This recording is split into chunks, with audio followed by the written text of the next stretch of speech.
Hello, my name's Kelsey Miles, and today I'll be doing a presentation on assessment. I'll be using aspects of this presentation during the first week back of school to help set the tone for what assessment will look like at CISB. Based on some things we already do, some things that we will change as a school, and many upon what I've learned throughout a course with Dr. Sherman, I want to develop a common understanding among staff. My thinking has changed throughout this course of assessment for learning and what my role will look like as an extended administrator. It needed to change because I realized that we need to get everyone more involved and more informed. We needed to learn about assessment for, as, and of learning to build common language. Assessment for learning is designed to give teachers information to modify and differentiate teaching and learning activities. Assessment as learning is a process to develop and support metacognition for students. And assessment of learning is a summative and is used to confirm what students know and what they can do. What works? We know the difference between summative and formative. Formative needs to be ongoing and should drive instruction, and that's what I would like to help you with the most. Some takeaways that I have applied myself in my classroom involve more self-assessment, both of my own practice and the students, writing and performance pieced in rubrics. So I can say that caring was not so much of a good thing. Then we know that we could try better or try harder on it. We made up our own rubric as a class. So I asked Fanny, how do you think that helped your learning? And we decided to use the IB profile. Tim, why is it important for your classmates to give you feedback? Because my work will be much gooder, and then my editing is more good. Tim specifically relates it to writing and how his peers can help him give feedback to help him edit his work.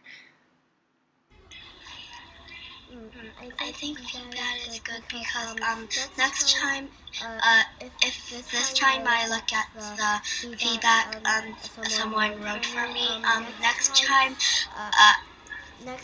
when I write the story, I'll be more careful.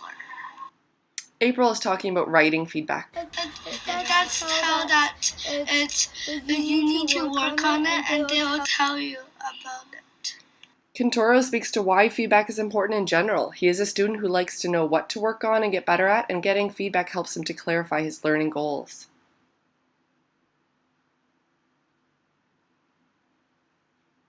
If we only have one chance to do it, then that's not practicing. That's kind of like the time we have to do it, and we don't have practice done. I asked Fanny why give students multiple opportunities, why let you try things over again, and she spoke to that necessity. So how has my thinking changed? I realized how much feedback really matters to them. It needs to be timely, concise, and clear. It should help clarify their learning goals. And after reflecting on the videos, I realized that my students were associating feedback, especially with writing. So it shows me that I want to give feedback in more areas, and I think that that's a great thing moving forward. Lead learner. As a math and technology coach, assessment is part of my job as a lead learner. So I want to make sure that I'm prepared to learn alongside teachers. I'm going to model and communicate about my learning and where I expect your learning to go. And I want to model reflection for learning, lead by example. For leadership, often we have difficulty being clear about the necessity of standardized tests. We want to make sure that students are more involved in those processes, and you need to know what the tests are for and why they're necessary. So this year, anytime we have a standardized test, I'll be sure to communicate that with you. I think that actions speak louder than words. So I want to provide quality, specific, and timely feedback to you. We're going to set and revisit goals and celebrate your achievements. We're going to use our evaluations to inform your teaching and better your practice.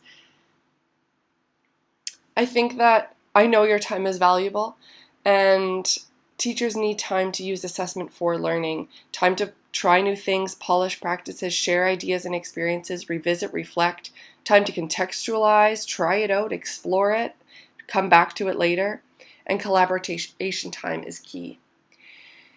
Because collaboration time is key, is due to the fact that peers have substantial influence on one another. So leaders such as myself need to allow time for collaboration, not just through administration organized professional learning, but meaningful opportunities to learn from one another, like peer coaching. I'm going to lend a hand in support. I know that teachers need to feel supported by their administration with resources, learning opportunities, time to learn the theory, try out new practices, and then make it your own. So we're all going to be engaging in self-reflection, self-critique, self-correction, and self-renewal, as Shepard and Darling Hammond have pointed out. Leaders such as myself need to model in order to influence. I want to be transparent, so I'm going to make sure that I will be clear with you about the assessment that I need as an administrator. Why do I need it? How is it being used? For who is it informing? Why am I there? So that we can a chance to reflect on your process. After the presentation, I'd like you to scan. We're going to come back and scan this QR code. It is key questions that I want you to think about, and it's a great way to start the year. This is from a class that I did with Dr. Ann Sherman in April. And it will get us thinking and all on the same page towards assessment. This is a comic we've all seen, but in conclusion, it's a great reminder that assessments need to be differentiated and varied.